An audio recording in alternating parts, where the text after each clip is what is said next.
5 تا کاری که فکر نمی‌کنی اصلا قندت رو بالا ببره. فقط شیرینی خوردن قندت رو بالا میبره؟ نه عزیزم، در اشتباهی.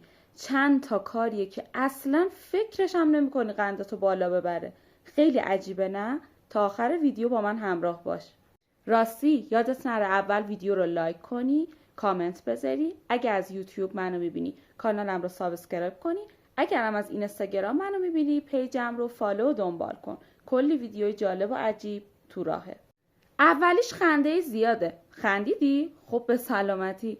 اما خبر نداری خنده زیاد بیش از اندازه و هیجانی باعث ترشح آدرنالین توی بدن میشه.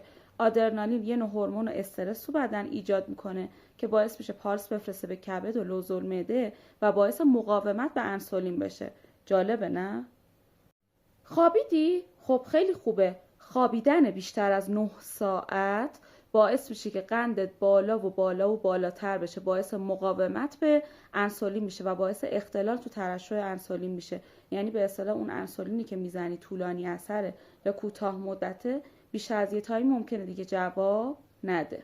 نتیجهش چیه؟ تعادل خوابتو نگه دار. غذا رو نخوردی، فقط بو کردی، خودش باعث شده قندت بره بالا. چرا؟ یه هورمونی توی بدن ترشح میکنه به اسم کورتیزول، باعث تحریک انسولین و کورتیزول میشه. بعدم پالس میفرسته به کبد و لوزالمعده و باعث میشه که اون به اصطلاح اون داستان مقاومت به انسولین رو توی خودش داشته باشه. البته توی ویدیوهای بعدی حتما در موردش توضیح کلی بهت میدم.